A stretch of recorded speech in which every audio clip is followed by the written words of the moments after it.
All right, up until this point, you guys have learned the reciprocal and quotient identities and the Pythagorean identities. So today, we're going to work on something called cofunction identities. I want you to be able to explain how those cofunction identities are found via the unit circle, and we'll try really hard to draw some diagrams of that. And we're also going to be able to recognize odd and even identities, and those are more of a memorization thing, but I'll be able to show you where those can come from. And hopefully, if we have time, we'll be able to simplify trigonometric expressions using all of the identities that you've learned so far. All right, let's go to a new page here. Let's suppose that I have a right triangle, right? So let's go ahead and draw a right triangle here. Let's see if I can get my shapes. I'm going to draw a right triangle. I'm going to pick black here. I have a right triangle, and it looks like this. And so obviously down here in the corner, I have my right angle, and over here, I'm going to call two angles. I'm going to call this one alpha, and I'm going to call this one beta, okay? And my alpha and beta angles all have different values for cosine and sine, okay? So I'm going to go ahead and name my sides. I'm going to name my sides x, y, and I'm going to call this one h for the hypotenuse. I think your book uses r, but that's okay. I like h because it stands for hypotenuse. So let's look at this and look at the different trigonometric functions. Let's suppose that I asked you to find for this particular triangle sine of beta. If I ask you to find sine of beta, what would that value be? Remember, sine is the opposite over the hypotenuse, so in this case it would be y over h. Now, when we look at cofunction identities, and that's what I'm going to do here in a second, right? The cofunction identity for this is actually the trigonometric function that will give me the same numerical value, okay? The trigonometric function that will give me the same numerical value. So if sine of beta equals y over h, what other trig function will give me y over h? Well, I'm looking for a trig function, let's look here, that's going to use the y and the h, right? I want a trig function that's going to use the y and the h. And so if I look here, I can see that there's an alpha there, and if I use the cosine, which is the adjacent over the hypotenuse, that will give me that same value of y over h. So cosine of alpha is equal to also y over h. So now when we write them, we know that these are cofunction identities. What do I know about the values of those angles? Well, I know that alpha plus beta has to equal 90 degrees, right? And how do I know that?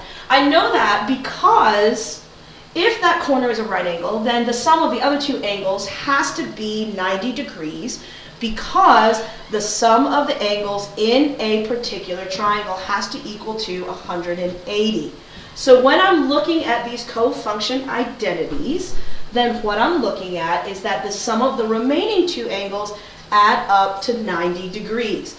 So what I'm going to write this as, if I know that this is true, right, I know that this particular identity is true, then I know that if I subtract, then I know that alpha is equal to 90 minus beta, right? So go back up and look at the cosine function. If cosine of alpha equals y over h, then I also know that this is true. Cosine of 90 minus beta is equal to y over h, right? And because I know that that's true, we have another way of writing this in trigonometric functions, which is that 90 is equal to pi over 2. So in your book, what you'll see is something to this effect. Cosine of pi over 2 minus beta is the same as sine of, is the same as sine of alpha, right? And now I know I realize I just switched angles on you, and that might be a little bit confusing, but basically what I'm looking for here is that you understand that this particular value is the same at the end, right? And so let me give you an idea of what that looks like. Let's go to a new page here. And let me give you your right triangle back. So let me give you your right triangle back here. I'm going to draw your right triangle back. It's more or less the same. It's not going to be exactly the same, but it'll be close. And I'm going to give you back your angles, right? Here's your beta, Oops, let me switch back to a pen here. Undo is my friend. Let me switch back to a pen here. Let me give you your beta. Here's your right angle. Here's alpha. Okay, and so what I'm looking at in this triangle then is that I have a number of co-function identities because, remember, let's look down here. I'll use red so that you can remember. Beta is 90 minus alpha, okay, or pi over 2 minus alpha, okay, and alpha is actually 90 minus beta, or pi over 2 minus beta. And so then what I'm looking at here, when I'm looking at my co-function identities are the following, right? These are true for all 6 identities. Then what I'm looking for here is that sine of any angle, and we'll go back to using theta here, just for the sake of consistency, but a sine of any angle is equal to the cosine of pi over 2 minus that angle. Okay. The cosine of that angle is equal to the sine of pi over 2 minus that angle. Okay. And similarly, the same is true for tangent and cotangent. Tangent of theta is equal to cotangent pi over 2 minus theta. Cotangent of theta is equal to tangent of pi over 2 minus theta.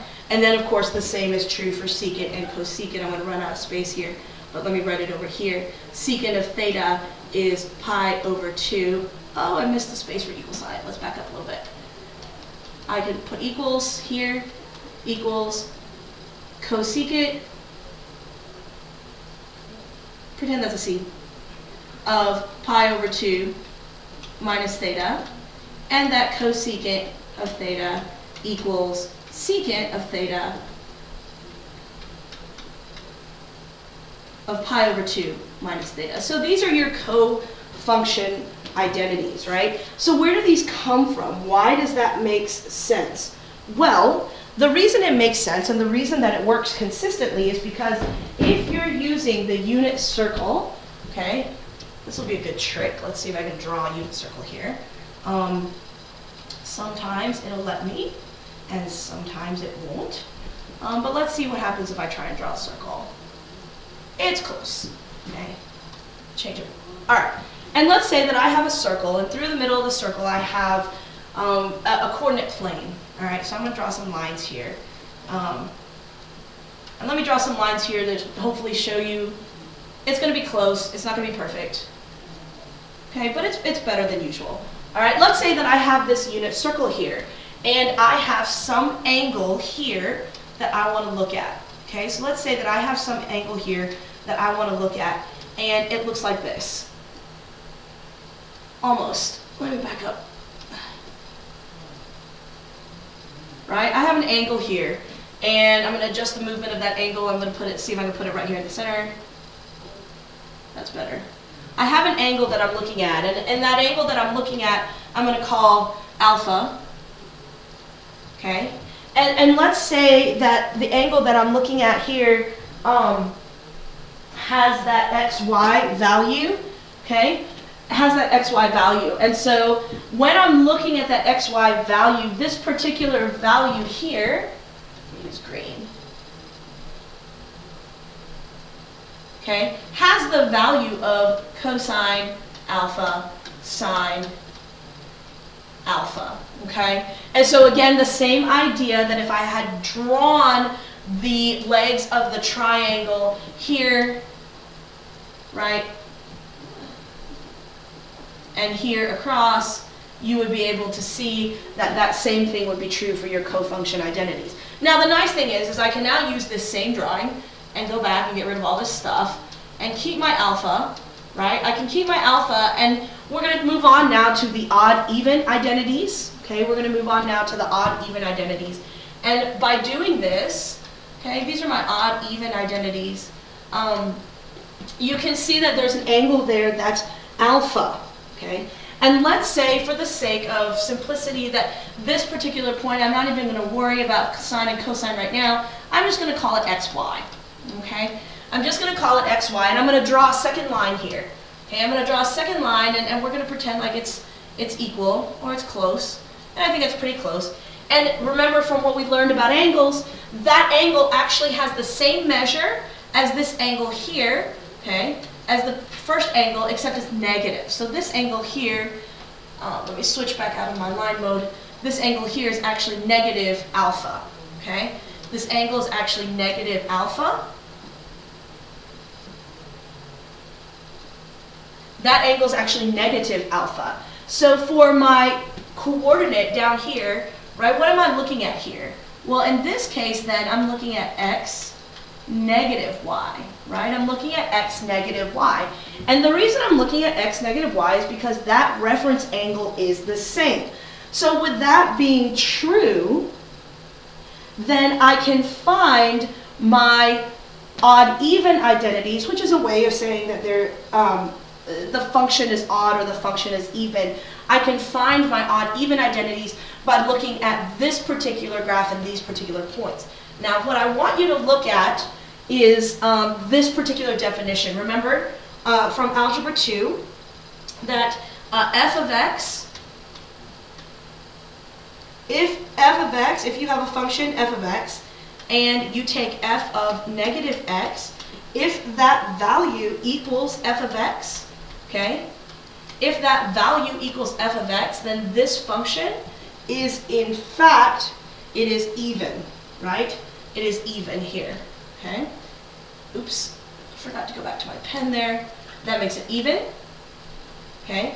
And if I take f of negative x, and it equals negative f of x, okay, then what I've created here, what I've actually created here then is an odd function, right? Is an odd function. And so what we're going to be looking at then in this particular case, go back and look at your alphas, and what you can see here is that sine of alpha is equal to y, and below down here for this angle, okay, what I'm looking at then is sine of negative alpha then is what value? Well, if sine is the y coordinate and negative alpha is your reference angle, then you're looking at sine of negative alpha equals negative sine of alpha, right? And so what I'm looking for in terms of odd and even is that these are even and odd identities depending on how they turn out. Now, are you going to need to identify which ones are odd or even? Not necessarily, but this is where they come from, right? So let me give you a quick rundown of what these are, okay? Sine of negative theta is equal to negative sine of theta, which makes it an odd function, okay? Cosine of negative theta is equal to cosine of theta, which makes it an even function. Tangent of negative theta is equal to negative tangent of theta, which makes it an odd function. Cotangent here, cotangent of negative theta is equal to negative cotangent of theta. And then the secant and cosecant functions, cosecant of negative theta, right, as you might imagine, goes with sine since it's reciprocal, so it's negative cosecant of theta. And secant of theta, secant of negative theta is equal to negative secant theta, all right? So here are your 6 odd, even identities. So what are these good for? Well, for now, we're going to use them to simplify expressions. So I'm going to walk through one really quickly. Suppose that you're given an expression and you're told to simplify it. And you've got to simplify it, rewriting it using the identities that you know. All right? You have the advantage of having a book with a list of identities in front of you, but hopefully this should come out reasonably simply. Okay, so let's look at algebraically, if I ask you to simplify, so if the instructions tell you to simplify, okay, if the instructions tell you to simplify the following expression, how would you do it? Let's say it's cosecant theta times secant of theta minus cotangent of theta. So the assumption then is, of course, that you have not fully simplified this, that there is a simpler way of writing this down. And so let's go to our reciprocal identities first, and our quotient identities. So I'm going to rewrite cosecant of theta as 1 over sine of theta. And I'm going to multiply that by 1 over cosine of theta. And I'm going to subtract, right? And cotangent is cosine theta over sine theta. Okay? So I've kind of simplified it, not really. Okay? But let's see. We can combine now these terms, right? We can combine them into one number, so we're going to do that. Okay? We're going to go ahead and do that here. I'm just going to multiply the denominators together. So I'm just going to make it sine theta cosine theta minus cosine theta over sine theta. Now, just like any other fractions, I am now going to look for a common denominator. Now, to find a common denominator, I have to look at this value here and this value here. And what do I have to multiply? I've got to multiply that second value by cosine over cosine, right? We multiply by 1. I've got to multiply that second value by cosine, and I can tell by looking at it it's going to turn out really nice because we're going to get cosine square. But let's go ahead and multiply here by cosine. So I'm going to multiply 1 over sine theta, cosine theta, and I'm going to go ahead and multiply that by cosine theta. I'm sorry, that's not the right one. We're going to multiply the other one by cosine theta, right? And we're going to subtract cosine theta over sine theta, and we're going to multiply this one by cosine theta over cosine theta, right, to make the common denominator. So the nice thing is then we have this nice common denominator of sine times cosine.